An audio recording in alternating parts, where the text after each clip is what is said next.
Ladies and gentlemen, boys and girls, and those of you still on the fence figuring things out, welcome back to another episode of Derailed, courtesy of RKX Kids. I'm, of course, your host, RKX Kids, and we have the always hilarious Jessica Green back. What's up? How you doing?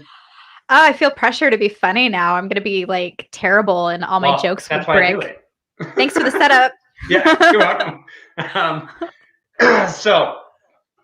We were just talking about crazy woke nonsense, but I actually wanted to focus today's conversation on genocide committed by the American government all over the planet.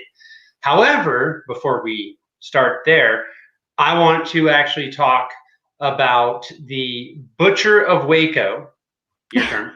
I did. Yeah, I came up with that. Yes, the Butcher of Waco, who was in front of the U.S. Senate yesterday.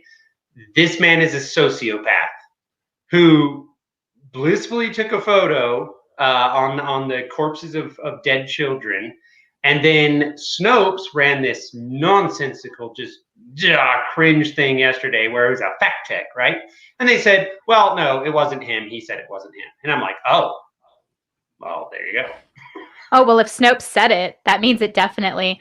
So that actually makes me think of the Soviet Union, because during the Soviet Union, everybody knew that the press was lying to them. They knew just to listen to whatever the opposite of whatever the Pravda said, and that was more closer to the truth. I think we have definitely reached that point in the United States. So if you hear something on Snopes or a fact check on Facebook, you kind of are like, oh, there's some truth to this. Yeah. We had our Make Liberty Great Again group, which was like a years-long community that we had set up on Facebook, removed last year, 3 days before the election, because we were talking about the lab leak theory. And now, cut to, what is it, just about to be June of this year, and the lab leak theory has come up, and, oh, we're doing an investigation, we're looking into all possibilities. So basically, that there is like this mass censorship campaign that goes on. So anything Snopes is falling all over themselves to correct you on, know that there's at least a kernel of truth to it. Well, I mean, it's also helpful when there's a legitimate photo of this dude doing this. And they're like, although the photo exists, he said it's not him. I'm like, wow, okay. Yeah. Interesting. How that happened. The lab leak thing is one of the most infuriating things to me, because I have friends who had their YouTube channels just deleted for even saying, hey, I'm not saying that's what happened. It's possible that's what happened. And they're like, you're gone.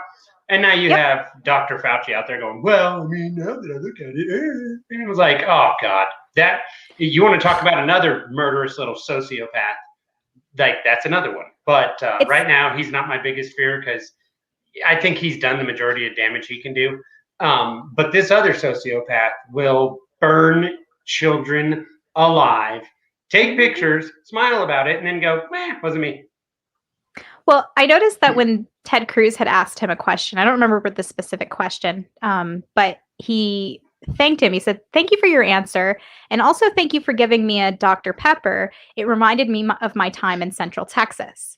And I think that everybody kind of like, I don't know, it's possible he wasn't referring to the Waco incident, but I think it hit everybody who criticizes him about that exactly that way. That's how I took it, as like, haha, we murdered all of these people.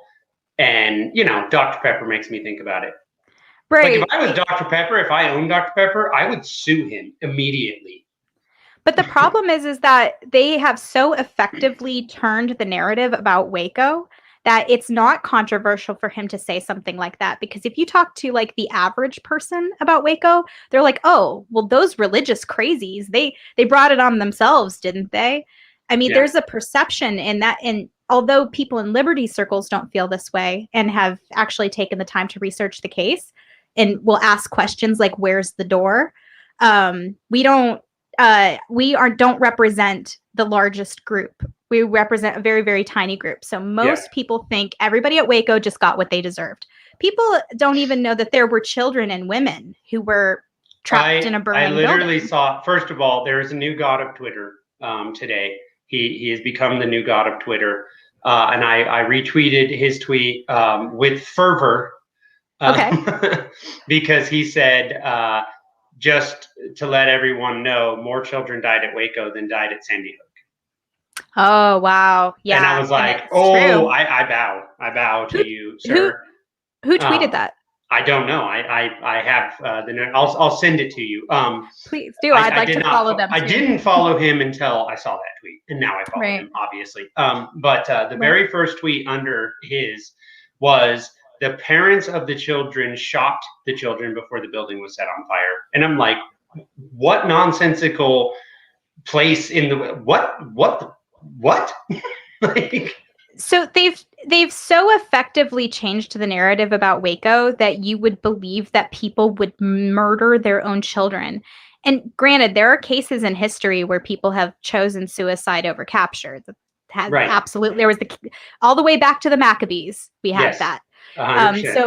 So when you have a religious group, it seems like an easy thing to believe.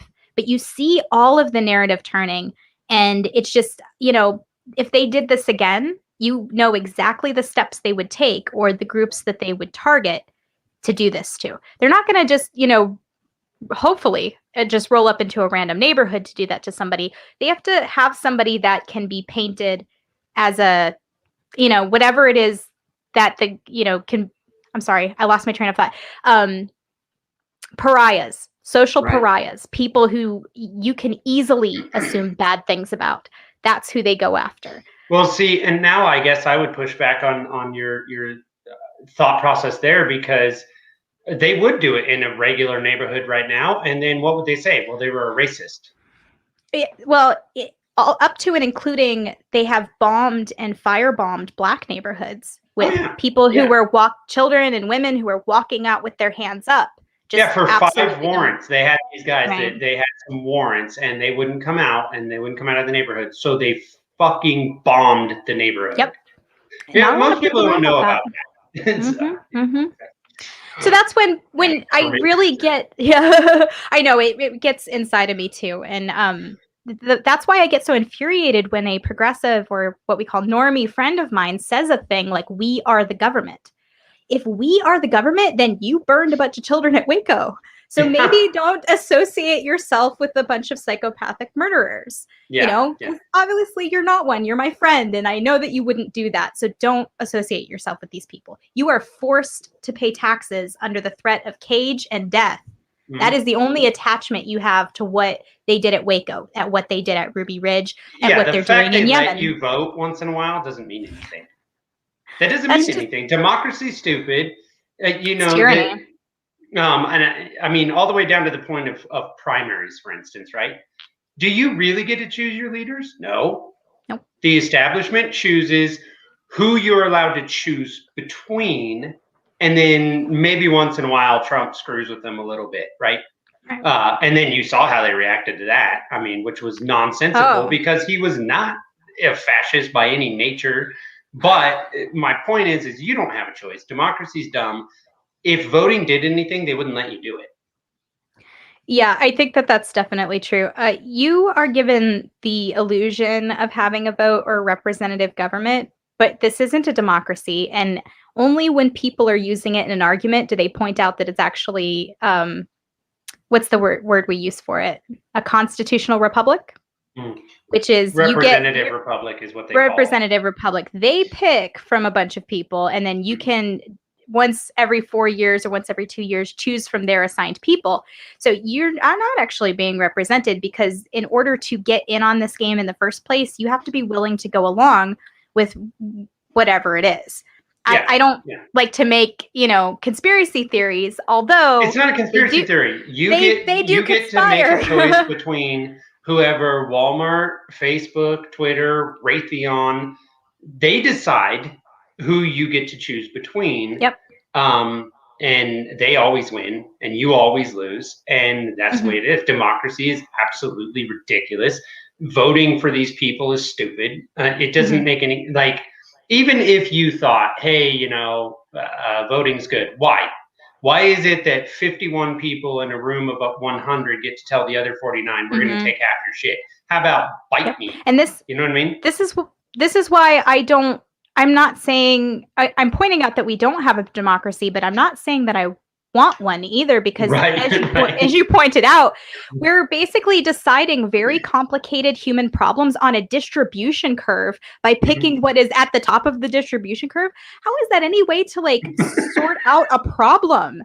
That is completely R-worded. Right. That's why you see these headlines. I just saw this headline like a couple of days ago that said the right-wing extremists have figured out how to get away from social pressure, and it's called podcasting. And I'm like, oh, fuck off. You like really, it's these people have a mind virus. We were discussing pre-show that you were before you were a raging SJW sociopath. So that's right. I was what triggered like everyone I've ever talked to that was that far in that side of things that I've talked to, there was one moment that they can usually point to that they went, oh shit, I'm the bad one here.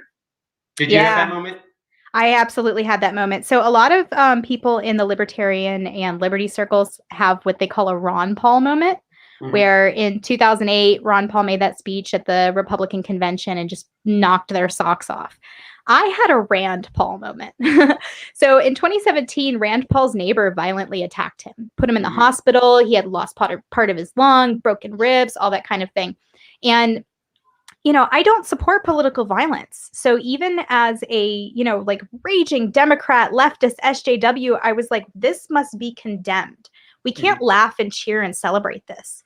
Well, because I wasn't willing to go along with the party, like the absolute ecstatic joy that all of my current allies, who were all the leftists that I knew, progressives that I knew, they were celebrating. And I was like, this is messed up. And because I gave that littlest bit of pushback, that said you shouldn't celebrate violence, they flipped on me. Everyone that I had been like activist with, and I was actually an admin for a really large group on Facebook, had over 145,000 members, and I was part of the admin group of that very large group. And those people, I that day, I was removed from my admin position. All those people rounded on me. I got a bunch of really weird cyber attacks. I don't know if you've ever had it. You got canceled. I got canceled. Yeah. As much as a non-famous, non-entity person can be canceled, I was kicked out of my friend. Anyone can be. Being kicked out of your friend group is the same. I mean, it's the same thing. It's also I've never had this happen, but probably because I've been libertarian since 2004, and honestly, I don't give a fuck what other people think. Never have. Now I don't. But I have had discussions with people where the worst that happened to them in their transition was they lost their friend group, right? Yeah. And they're like, I would rather lose my job. And I'm like, no, I get that. Like that makes sense to me. You can get another job. These were people I told personal things about myself to, and they used all of that. Which makes it even scarier afterwards. Yeah. So like, so I have often called it a cult. And only in the last maybe 2 or so years have I seen other people sort of like getting onto this cult terminology. But if you look up what a narcissistic cult does to its members, that is what is happening with the progressive movement. One of the major things that they do is they love bomb you. And, oh, we love you so much. We support you so much. And you begin to trust and rely on these people, especially since a lot of people in the progressive movement are lonely and unhappy, have bad relationships, aren't healthy. So when you have this group of friends that is really, really supportive, you start to trust them. You tell them personal things about yourself. You tell them all your weaknesses and your vulnerabilities. And then when you step just a little bit out of that 3x5 card of allowable opinion, as Tom Woods calls it. Shout out Tom Woods. So yeah, Tom is the man. They flip on you like a gator with prey. It's like instantaneous, and it comes out of nowhere. It was like a bolt out of blue. I would like to say I had all this integrity and I left because of what happened to Rand Paul. That's not what happened. They kicked my ass out.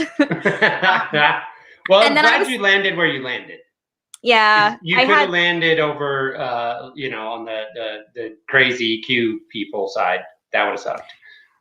a lot of people, that's where they go. If they're not leftist, they're rightist, you know? Mhm. And I was kind of, that woke me up to sort of the cult-like nature of politics. And I Yeah. was like, okay, I got to figure something else. I was politically homeless for about a year. And then Mhm. a friend of mine said, hey, you might like this podcast, The Tom Woods Show. Now, if someone had suggested this podcast to me when I was a leftist, I would have Googled his little name and saw the picture of him with the Confederate flag and been like, nope, racist, don't want anything to Yep. do with it. Yep. But in that, I was in a unique moment. I was like, okay, I'm not going to prejudge this guy. I'm just going to listen to his podcast. And man, talk about making you libertarian, smarter libertarian 30 minutes a day. Tom converted me. So, you know, do yourselves a favor and check out the Tom Woods Show because that guy's got the magic. For sure, absolutely. You got to check him out. He's the king maker of libertarians. Honestly, you know, Oh, yeah. I don't know that there's too many people in the Libertarian Party that are still alive, I should say, that I respect more than Tom Woods and what he's done. Yeah. Yeah. He's very good. I feel that. Yeah. So you effectively got, you know, here's one of the things that I'll just tell people, because I've been asked, like, why do you, why am I never worried about what I say, right? And that kind of thing. And they say, you know, what if you upset someone that knows secrets about you? And I said, well, you can live your life in two ways in today's world. Because of all the social media, you only have two options. And that is, you don't tell anyone anything about your personal life, or just lay it out there. So then it doesn't matter. You know what I mean? No, I mean, I obviously I'm not suggesting that option for most people, but there is something to that. There's something freeing about that if people know, like, what's your darkest secret, so to speak, right? And if you just say what it is, what are they going to use against you? You know, no one's going to be able to go, oh, well, I know this dirty little secret. No, you don't. Everyone knows. So it doesn't matter. So, there are a lot of women online who deal with this because at some point in their lives, they sent a nude photo to somebody. And I have, thank God, never done that. But it always comes back to bite you in the ass. Stop sending nudes. Okay. Don't do that. But if you do, and it comes back on you and they say, oh, I'm going to release these nudes to everyone, you release them first. You put those nudes out there, girl, because you take that power back. You put your titties on there, ain't nobody gonna say anything. And you know, you might get a few extra followers out of the deal. So that's true. Bridget Fedesi, I think, has said that before. She, you know, she said, yeah, there's pictures of my tatas out there on the interwebs.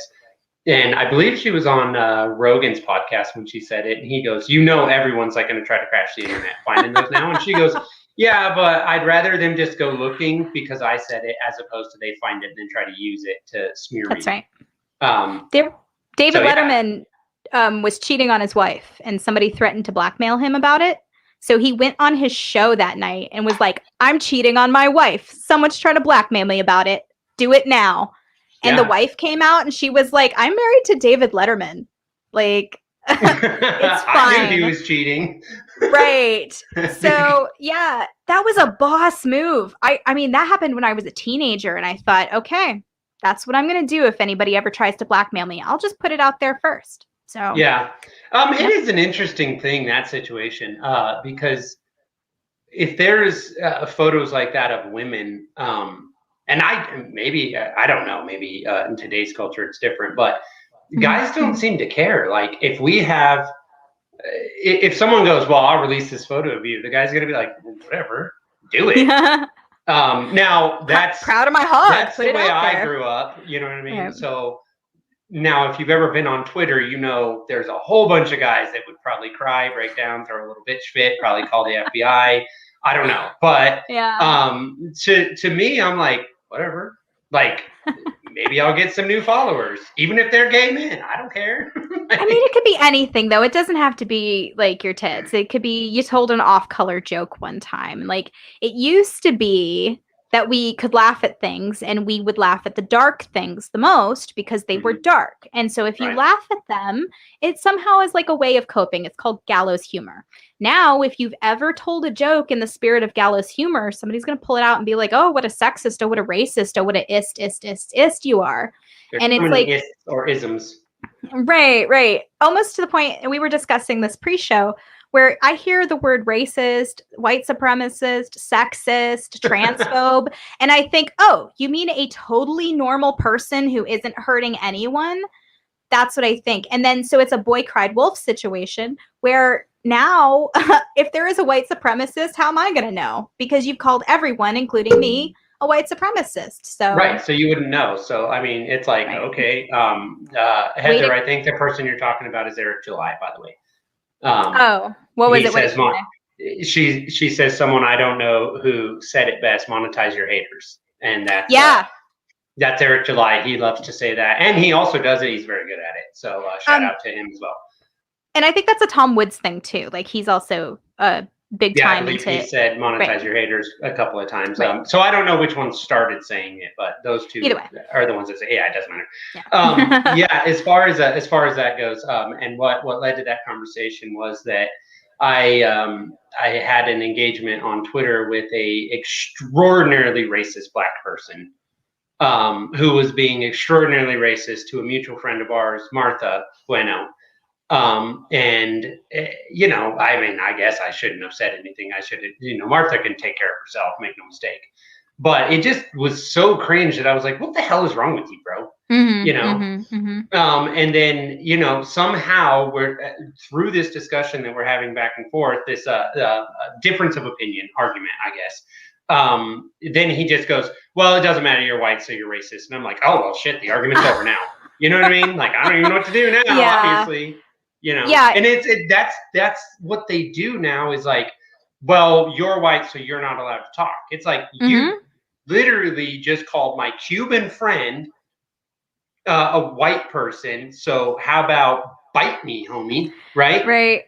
And anybody who's a person of color is suddenly not a person of color anymore unless they're sort of towing the critical race theory narrative or whatever it happens to be that you're discussing. Like you can't, you know, decolorize someone over that like that. You don't have that power. Well, no, you can. The New York Times had an article that said you can be either actually Black or politically Black. I mean, that was their headline, and I was like, I mean, all it made me think of was Old and Chief over there, like, if you don't vote for me, you ain't Black. I'm like, wow. Yeah, politically Black. That reminds me of how they used to call Bill Clinton the first Black president. I remember hearing that as a kid and being like, but he's not Black. That doesn't count. He's white as crap and he's from Arkansas. I mean. Yeah. He's fat and he eats McDonald's. You know. Yeah, I remember after the oh my God, this is one of the funniest things that I'd ever seen. And I mean, this is kind of gross to me that I don't have to, but I'm gonna. Someone had said something about what's the worst thing that you've ever done for work, and Monica Lewinsky retweeted it with just the little eyeballs, and I was like, "What is the greatest thing I've ever seen?" Yeah, I saw that, and I ended up following her over that because I was like, "Oh shit, you're really funny." Yeah. Like she has so some funny stuff once in a while. They say women aren't funny, but yo. I mean, to be fair, generally. No, I'm just kidding. Yeah. Yeah, I saw that and I cracked up laughing. I was like, this is hilarious. Like, good for her. You know what I mean? Taking her power back. Power back. And then what was funny is the first comment under that was from this Black comedian that was like, he was not the first Black president. We don't use cigars. And I just cracked up laughing. I was like, Jesus. I don't know what to do with that. See, that's why I love the internet, because like before we would all just be sitting in our individual homes, just sort of looking at the news and being like, okay, I feel weird about this, but maybe I'm only the only one. Now we know we're not, and we have each other to kind of rely on. So Twitter is terrible in a lot of ways, but that is one godsend that I really appreciate. Like, for example, when Hillary Clinton talked shit. Yeah, go ahead, sorry. when Hillary Clinton talks shit and then Tulsi Gabbard comes in there and calls her the queen of warmongers. And I'm just like, oh, it's the best day. I had so much fun. I was high for like an hour after that. Just like enjoy of Tulsi Gabbard. We could have had Tulsi, y'all. We have Joe because you were like, Tulsi's a gun grabber. They're all fucking gun grabbers. Yeah, but here's the thing about gun grabbers is that the president doesn't have the power to grab guns. Executive orders don't mean dick. Just to appoint the people who will do it if necessary. Sure. But, you know, I actually recently just found out that the ATF only has like 1,800 like full-time agents. And I'm like, me and like 3 of my Twitter friends and our followers could put that down. Like, that doesn't even matter. You know what I mean? Like, not in Minecraft. No, I mean in general. Like, literally, fuck you, YouTube. I'm being straight up. Dude, I'm trying to keep your channel on the thing. Whatever. Odyssey is now live and Rumble and bit so. Oh, Odyssey, no problem. Yeah, we had Jeremy Kaufman from Odyssey on last Sunday. Mm-hmm. Guy is a hoot, and I love Jesus hates him. Really? Yeah. Oh. I don't know. We had what? Oh, maybe they just have a personality conflict. But no, it was a business conflict. They had a business falling out, and so you know, yeah, he's one of them. He's like Michael Malice. Like once he's like, I'm gonna block you or I hate you. It's basically that's forever. You know what I mean? Yeah, yeah, yeah. Anyway, you had him on. By the way, scrolling across the bottom is the Mad Ones. It's a great podcast. You guys should definitely check it out. Very informative and sometimes hilarious. Sometimes. We also maybe go into 10 minutes worth of dick jokes. So that's just, true. Know like I said, what you're getting hilarious. Yeah, we had a good time. We had a Warren Dent. He's a Dent in the World on Twitter on last night. And he just had some amazing ideas, like practical ideas about liberty. That wouldn't necessarily hit for like that really hardcore, try hard anarchist type. Not me. It's like, right. Like, so it's like, it's either we end the state all in one foul swoop or nothing. And he was like, okay, well, here are some like maybe stepstone ideas. Yeah. And I was like, I've never heard any of these ideas before. They're really creative. They're really interesting. And I think they could kind of appeal to sort of everyone, including the state. Like, I might have to get him on the show and unpack some of his thinking. He's awesome. One of the things that does irritate people about me, for instance, is I do want to see the state abolished. I want it gone. I mean, all of it. Like I don't. Right. I'm not. You know, they're like, what federal agency would you get rid of? And they're like, all of them. All of them. And they're like, no. Like which one? And I'm like, all of them. But like the Bureau of Land Management is a terrorist organization. Yes. Get rid of it. That has a SWAT team. We should get rid of it. So the U.S. Post Office, get rid of it. I don't care. I mean all of them. But I do understand. Why do they buy? Go ahead. I do understand that that's not something that we're just going to flip a switch, right? And if we did, the fallout of that would be pretty severe in the beginning. Yes. People need to be trained because people are stupid.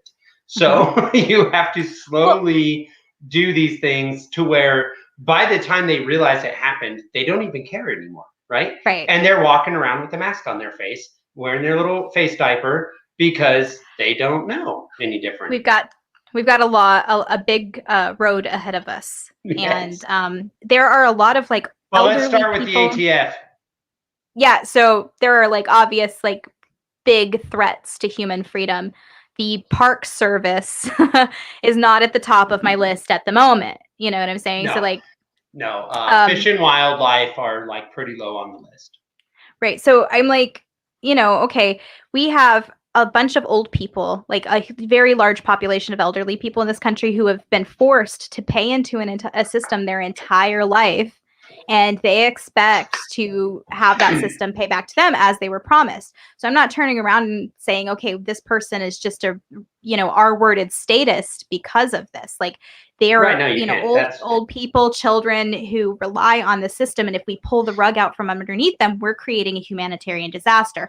That does not maximize freedom for anyone. Right. So what I think it's really important, and this is something that Dent clued me into yesterday, and I think it's the best, which is that liberty-minded people need to focus on the charity aspect.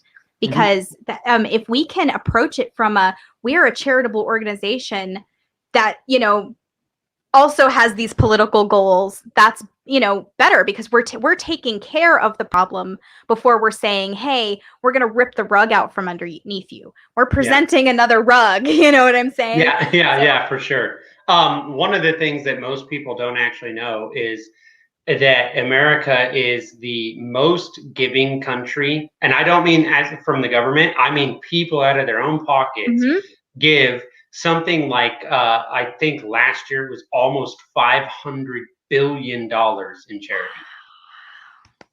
So, you do the math on that, you go, it almost feels like if we were not being threatened at gunpoint to give this money to government, who then waste that money, that we could still take care of our elderly, and we would do that through charitable programs.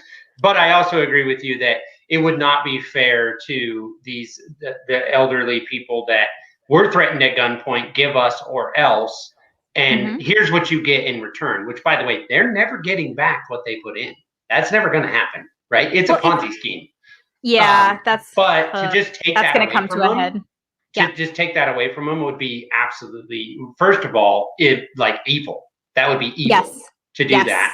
And it, like you said, it would be an absolute humanitarian disaster that even with charity, I don't know that we could mitigate the fallout.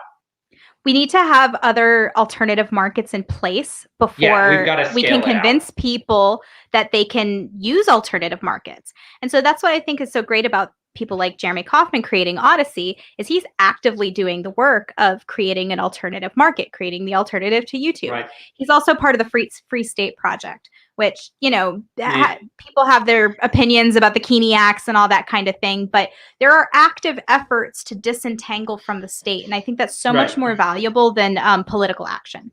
I agree with that 100%. I like the idea of, Dave Smith possibly running for a libertarian nomination for president, because I think that he would be a great spokesman to bring people to the liberty movement, for sure. I think he's just got that right energy. I also think the same thing about Spike Cohen. I am irritated with all these libertarians pushing Justin Amash. Yeah, I call him Justin a mess. Nice. I like to make up names for people. So I've tried to get Jess Mears on the show, and maybe one day I will. I don't know. But she's a big proponent of Justin Amash, and she's coming at it from a position of he is the most she sees it as most experienced and most electable. But I feel like that's a mistake to go from that. That should not be your start point, right? I've always hated that. Like, they did that to Ron Paul. Are you electable? It's like, anyone's electable. Obviously, look at Congress. You know what I mean? Yeah. And there's something about sort of that word electable that is like, are you able to get into their club? Well, their club is sort of the problem to begin with. So, if you're picking someone who's going to be accepted to the club, that's not the person that's going to work for us. Or just, me, the individual. I don't want someone accepted in the club. I want someone that the entire club hates.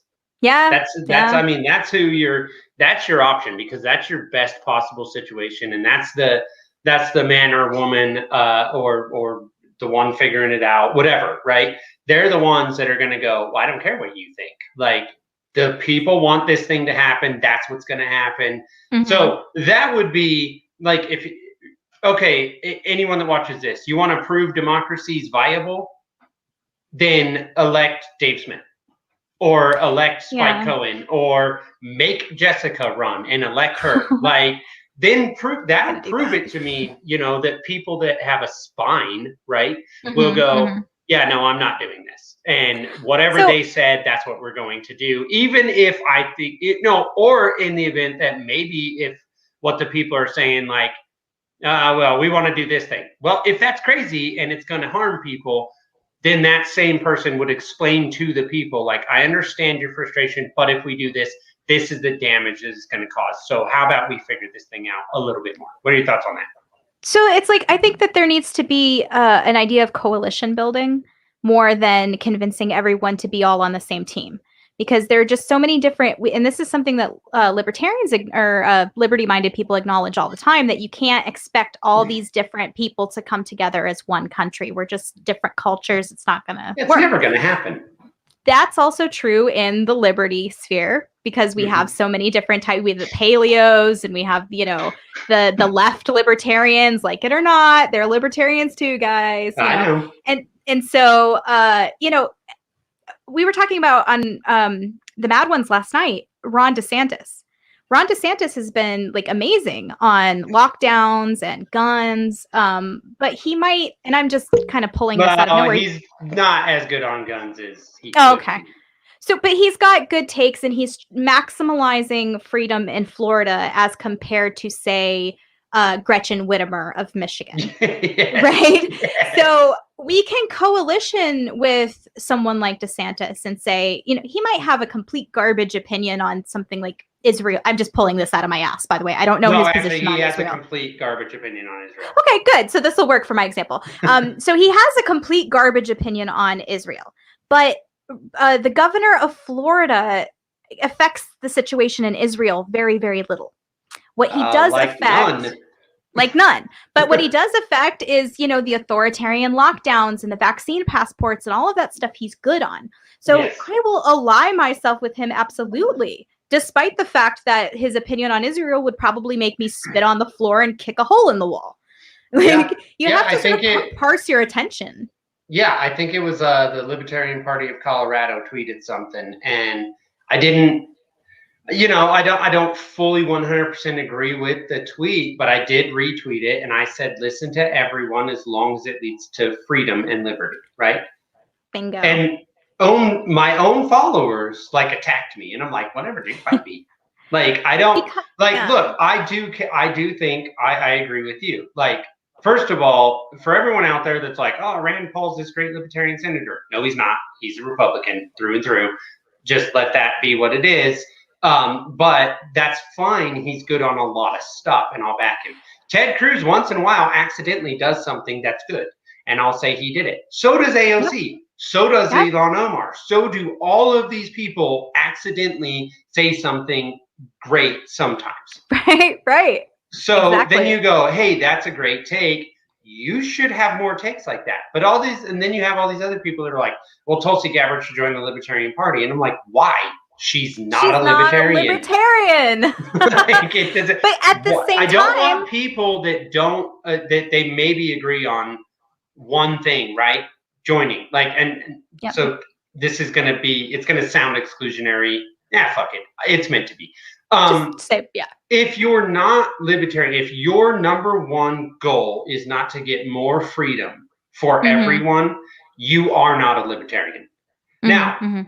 Outside of that being your number one goal, right, then you're allowed to have whatever thought process you want, and we'll discuss it. But your number one goal should be maximal freedom for everyone. Yes.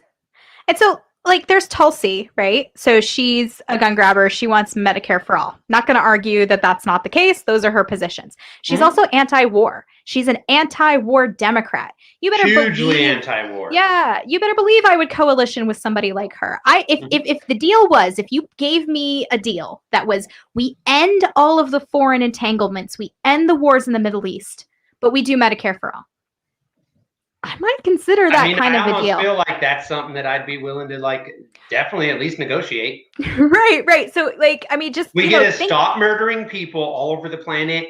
And somehow people get to go get their broken arm fixed for free. Shit, I think we can probably figure it out. You know how we could pay for it? Work it out. Not bombing shit all over the planet. You're my dude. That's my dude right there. Right. So I think that, it's great to have principles, and I'm not telling you to abandon them in any way or like bend them or break them. But what I'm saying is you exist in the world. Like, okay, we talked about Israel, so I'm just going to drop a little thing in here. Please don't attack me. This is where we're going right after that, because we were talking Tulsi and anti-war. So go ahead, Israel. Okay, that's a great... So Israel is a really fraught situation right now. Everybody's got like a bunch of really strong opinions on it, and it's hard to find like non-biased information. So I'm aware of all of that going into my very limited opinion about that. However, one argument I hear about Israel made all of the time is, well, Israel shouldn't have been created in the first place. Okay. Maybe on like an ethical and principled level, that's true. Maybe they should have gone, to Buenos Aires and accepted the land that they were offered there. North Dakota. That toothpaste is out of the tube. Right. They exist. They're there. So if people are like lobbing bombs at that, like you're eventually responsible for the violence that you do in the moment when you're doing it. It's you can't cite a 3,000-year-old rivalry and say that this is the reason we're doing this, or, okay, someone stole homes from Palestinians, which is certainly going on and a great evil, in my opinion. Someone stole homes from Palestinians, so I'm going to lob rockets at this, school bus full of children over here. No, eventually you're responsible for these kids that you killed, no matter what evil was done to other people by this state flag or that state flag. So both of these Palestine's not a state. So, okay, again, my perception on this is limited. The only thing I'm trying to bring up is that, it's theory. It's theory to say, well, Israel shouldn't have been created in the first place. It's there. It's already there. There's cities, there's people. It's there. We can't go back. So what is your practical solution? It's not your perfect solution. Your perfect solution is obviously Israel shouldn't have been created. Well, unless you invented a time machine, smart guy, we're not going to have that. What are your practical solutions? So I don't know how to... Go ahead, sorry. Right. I don't know what those are. I don't know what the practical solutions are. I just know that the perception that people have is that we can like theorize our way out of these troubles. And that's not the case. We can't. So just like that with anarchy, we're going to say, okay, we're not going to shut the light switch to the state off tomorrow. If we did, it would be a disaster. What compromises can we make? Die. Right.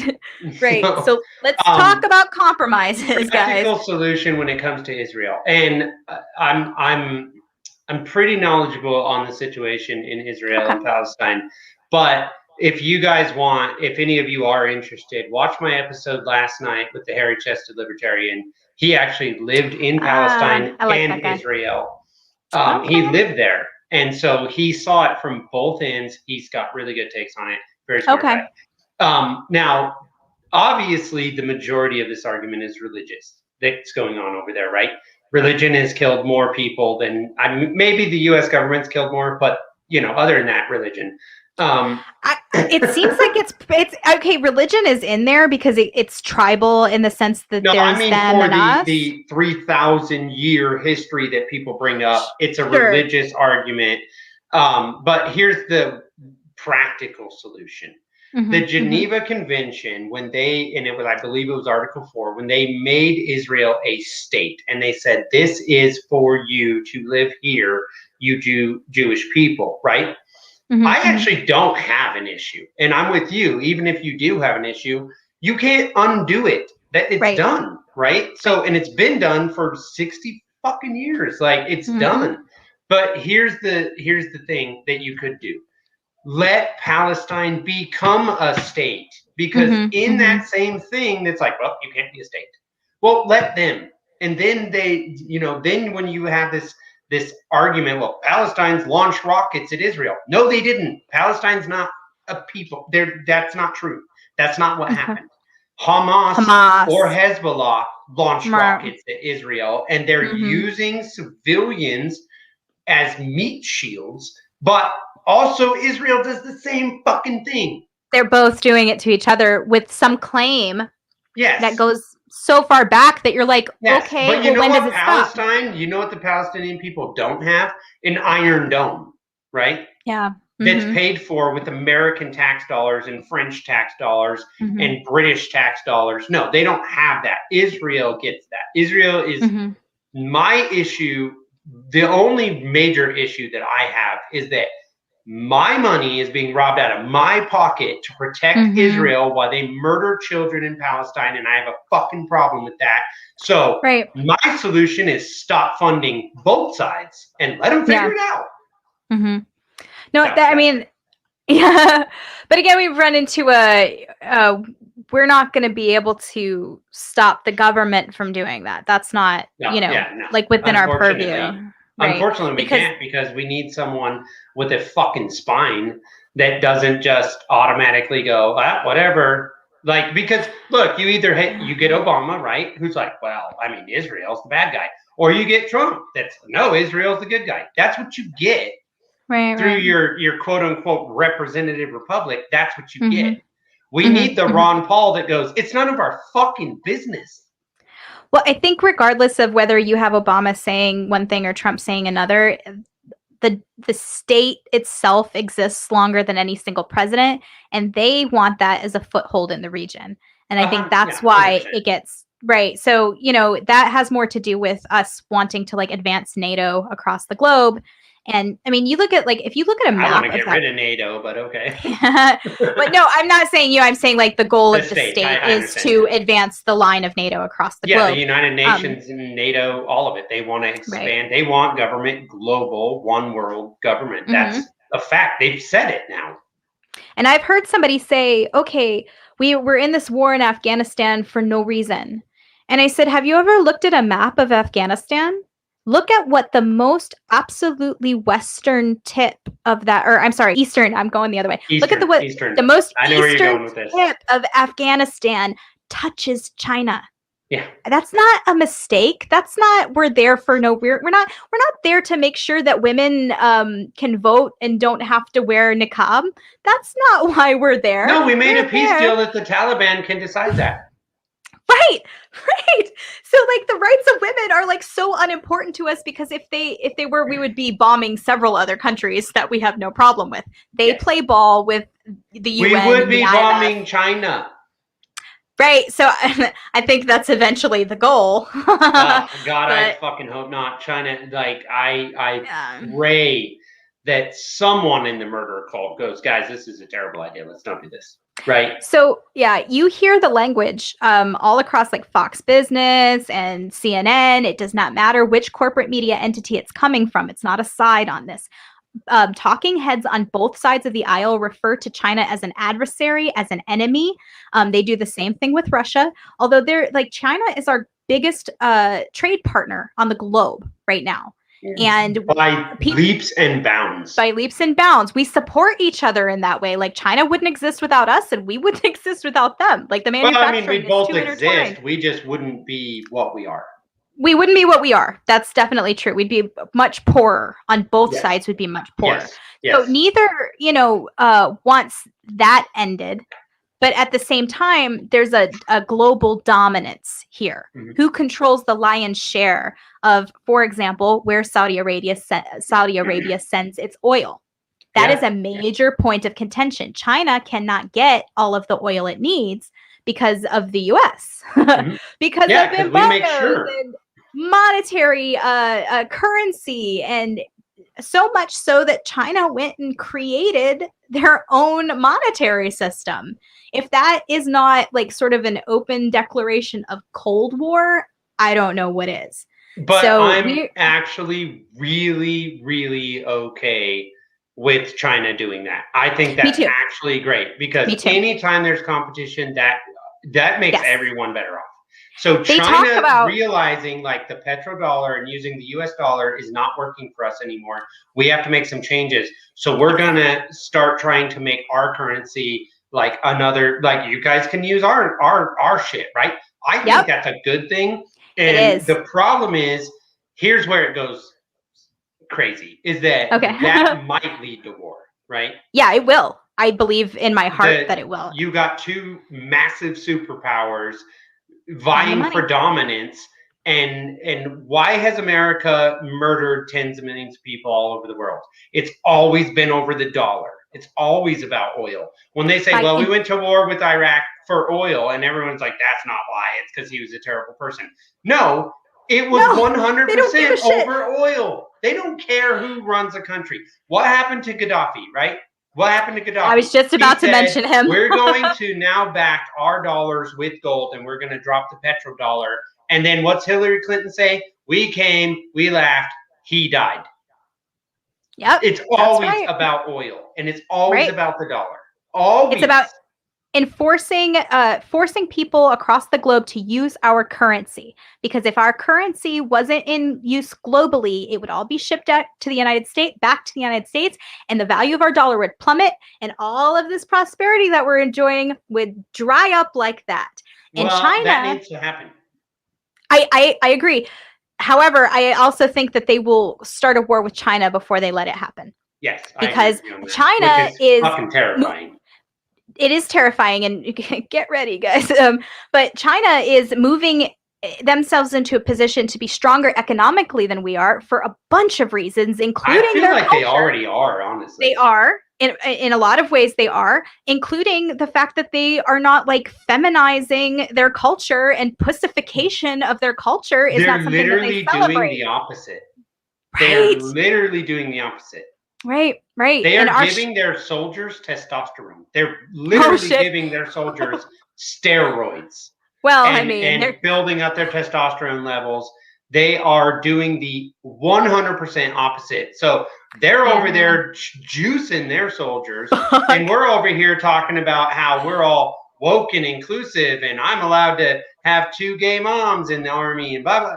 Dude, what the It's fine if you have gay moms. I'm not even like worried about that. I don't mean that in a bad way. I know that you don't. I know that you don't. But I'm just sort of adding to the point that people accuse conservatives a lot of time, or libertarians or liberty-minded people, of, well, you're a bigot because we're just trying to make things more inclusive. It's like, no. I don't care that you're gay. That's not true, because then they wouldn't use stupid terms like toxic masculinity, because they would be inclusive, and they'd be like, oh, so he's just one of the guys, right? Right. He's like a big, mean son of a bitch, and they would be inclusive, but they're not. So it's all double speak. They're actually like speaking out of one side of their mouth most of the time when they're saying these things. So inclusivity does not mean inclusivity. It means getting rid of the people we don't like. But if we're taking them at their word, we're saying, oh, we want people to be inclusive, and you people, you just don't want to let that happen. No. There are damaging effects to a culture if you put hormones in children, and if you, basically have... Oh, see, she's not worried about my YouTube channel, everyone. Yeah. So, interestingly enough, we just had this 60 Minutes interview with trans people who are detransitioning because they've made a terrible error.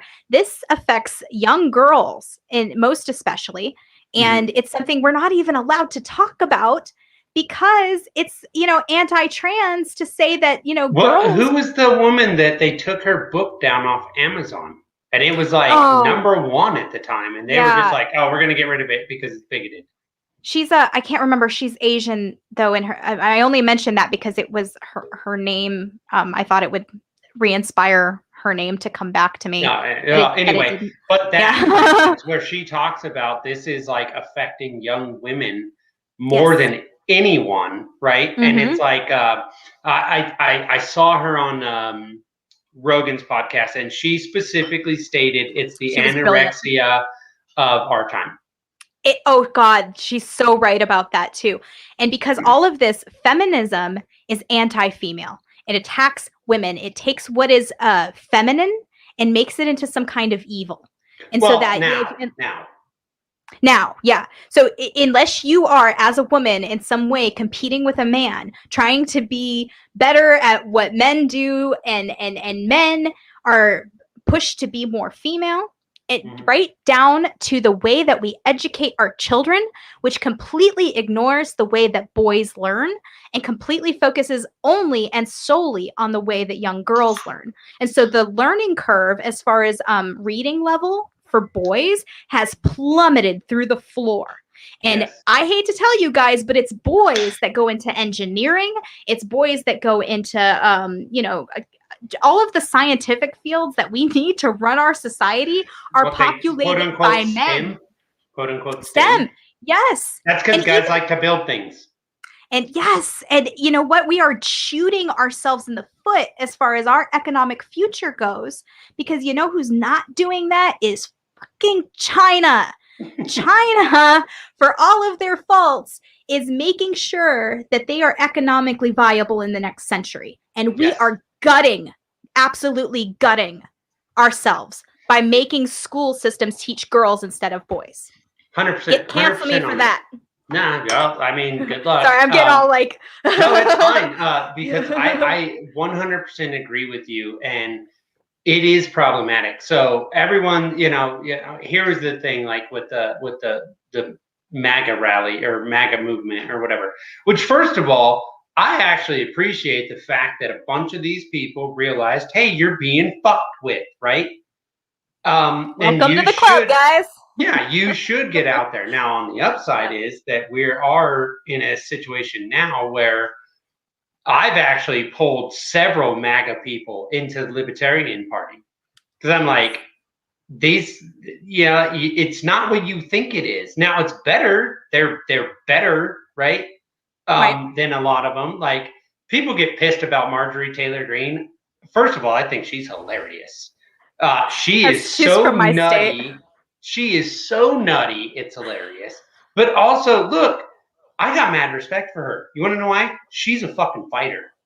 Yep. Like, she's the all these feminists are like, we need these women in power. Not only is she in power, but she'll straight up tell you to go fuck yourself. You know what I mean? Like, she is what you purport to want. A strong woman who will just go out there and go to war, right? You won. Look, this is what you get, right? Now, she's also crazy, but that's not the point. The point is, I respect the fact that she's a fighter. You know what I mean? Yes. And it's not that she's really crazy. She just says crazy things once in a while. I think she's actually probably pretty good. The other one that the Trump people got elected was Lauren Boebert from Colorado, just north of me, right? Yeah, and she's the one that likes to do the Zoom meetings for Congress where she's got the AR-15s behind her, which is hilarious to me. I know about her. Yeah. She open carried on the floor too, didn't she? Yes, she did. God bless you, sister. This is my Second Amendment right, and you can't take it from me. And people, I saw this article, Jessica, this infuriated me. They said, I think everyone should know that this woman didn't even get her GED until she was running for Congress. And I went, I think everyone should know her and her husband own 5 fucking restaurants. Maybe she dropped out of high school because she got pregnant. Sure, right? Okay. But you know what her and her baby daddy did? They got married. They had a baby. They worked really hard. They opened their own restaurant. Then they opened another one. Then they opened another one. Then they opened another one. And then numbnut dick bag dirt eater from Texas. What's his fucking... I can't remember his fucking name. Francis or whatever. I don't know anybody's names. Anyway, that little puke that ran against Ted Cruz, and then he ran for president for like 13 minutes this last time. He goes to Colorado, and she fucking like lets him have it. She's like 5 feet nothing, weighs 85 pounds, soaking wet with her feet in concrete. Lets him have it about trying to take her gun away because she's like, how the fuck am I supposed to protect myself from someone who's Beto O'Rourke, that's that little puke's name. And she lets him have it, and then that just like went viral, and so she runs for Congress. Now she's a member of Congress. And these people's response to her is she didn't get her GED until she was running for Congress. She's accomplished more in her life than most of you little cunts will ever accomplish. Ever. Oh, and she didn't abort her baby and then try to become a lawyer and then try to win an Oscar and all those wonderful things that happen when you kill your children. So there's also this elitism that says, well, you didn't go through the ordaining the holy ordaining that we did by going through the university system. And because you weren't ordained in the priesthood of the university system, you aren't qualified to be here. Well, guess what? That's not how the system works. People of Western Colorado disagree with you. Right. Because and, she's there, and I fucking look. I don't agree with all of her policies, obviously, but I damn sure agree with her walking onto the congressional floor with a fucking Sig 40 strapped to her hip, going, "You're not allowed to tell me I can't because I have a Second Amendment right." You know what I mean? There is precedent in our government for members of Congress and members of the Senate carrying firearms. That's not These something people used new. to have duels. Yes. This is very, very common. It's common in our culture. Guns are part of our culture. And also, anyone who tries to take guns out of the hands of women should be seriously looked at. Because guns, being the great leveler, are what women have to protect themselves in a completely unfair fight. So anybody who's advocating gun control laws, you're a sexist, and I kind of am worried that you're a rapist. Yeah. And I'm not giving you my gun. You obviously hate women and you want to see them harmed. Obviously, I mean, it's the only. Minorities. We're gonna take the SJW argument. You hate minorities, you hate gay people, and you hate women. You must because you want to take away their ability to defend themselves. So you're obviously a terrible person, and you should be suspect to anyone. That said, that was one of the times I got suspended from Twitter is because I got in an argument and I said, if you want to, anyone that purports for any type of gun control wants women to be raped in the street. Yeah, I'm sure they suspended you for that. Yes, I'm sure they did. For 3 days. But again, you're being suspended for telling the truth. You're telling the truth. That tweet. Like it was one of those that was like, if I would have taken it down, they would have immediately reinstated, or it was 3 days. And I was like, nope, staying up. I don't care. I'll just 3 days because I don't care because it's staying up because it's true.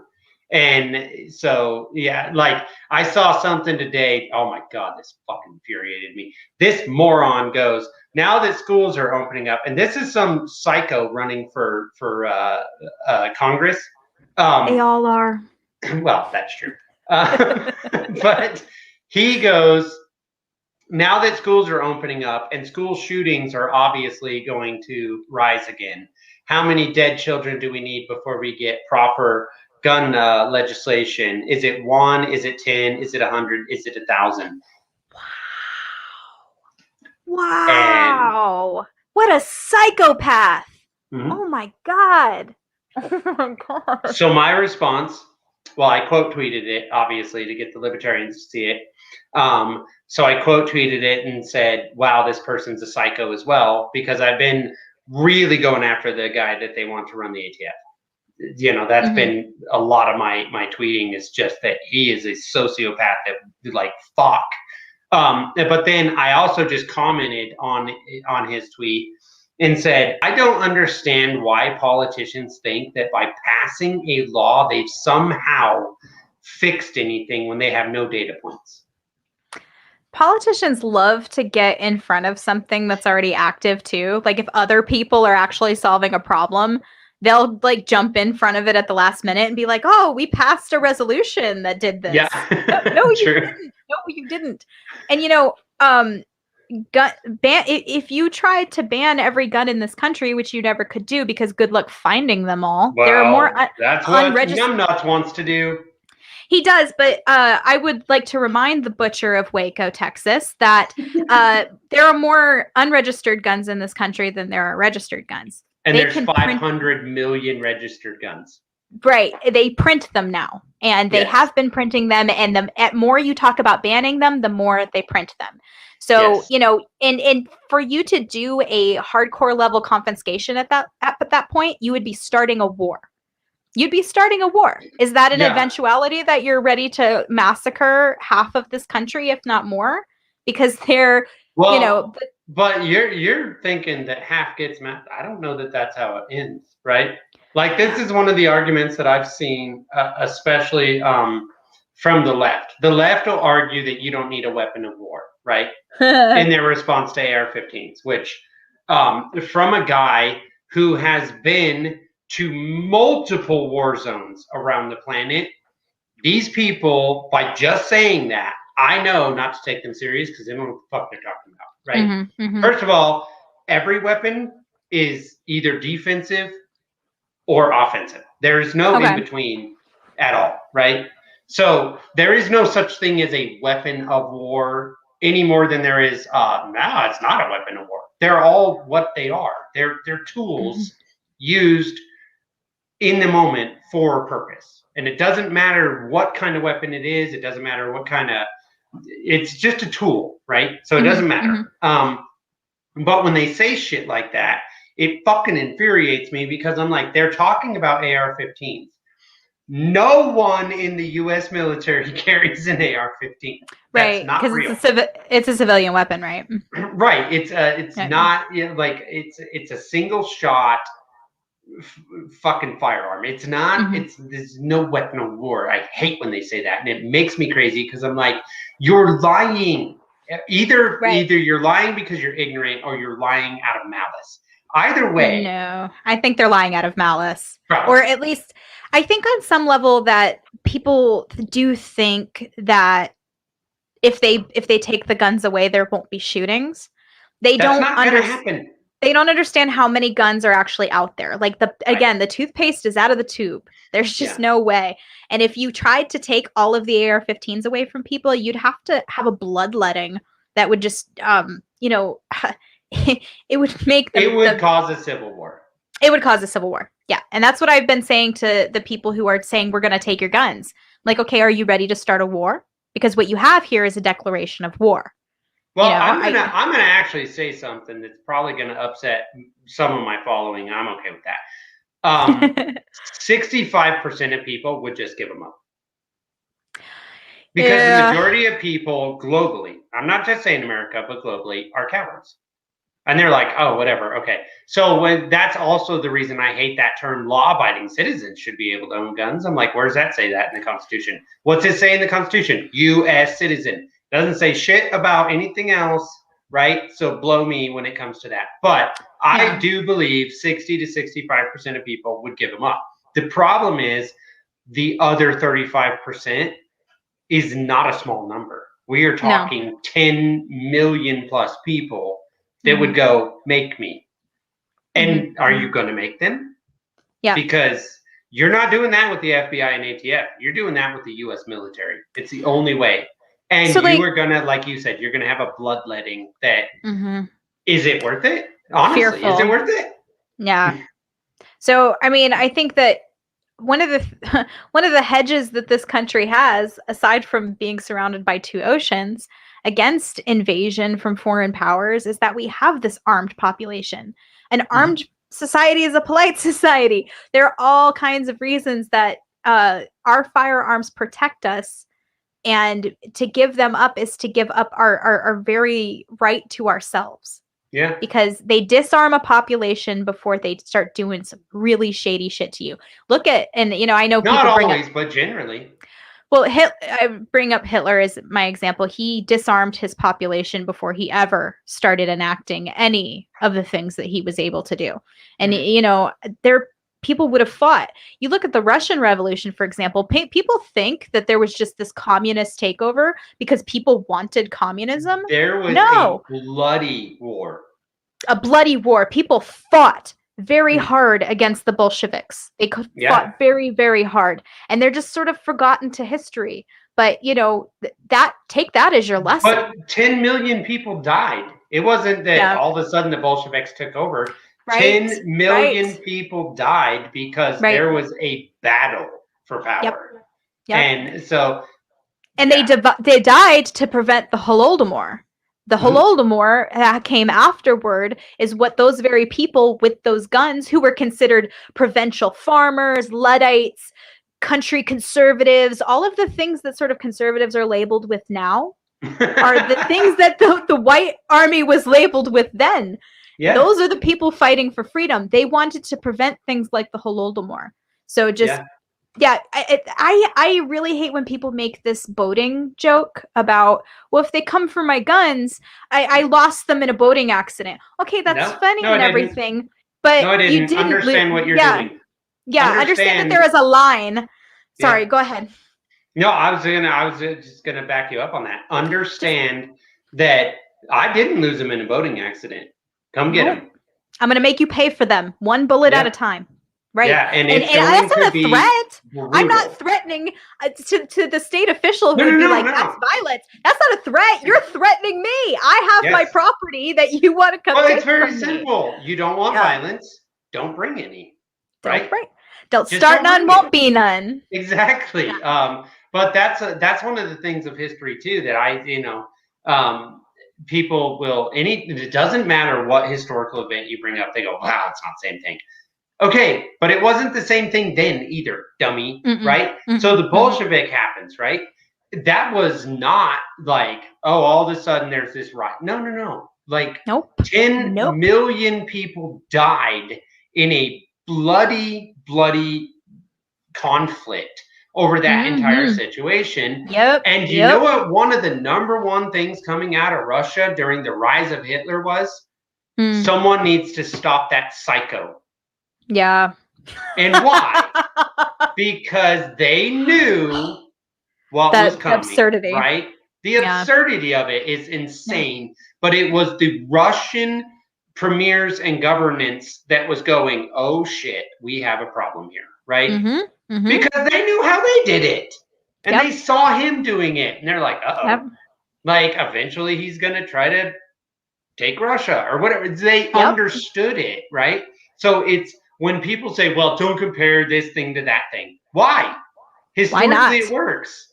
Like, it's... Well, if we don't learn the lessons of the past, we are going to repeat them. The fucked up part about being somebody who knows something about history is they're still going to repeat them, and you have to watch it.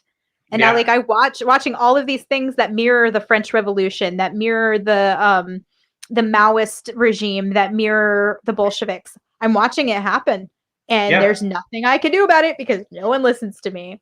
But, the Secretary of State just recently, I believe yesterday or the day before, said that all U.S. embassies can, if they want to, I guess, fly the Black Lives Matter flag now. And I'm like, that is a fucking communist flag. Not even kidding.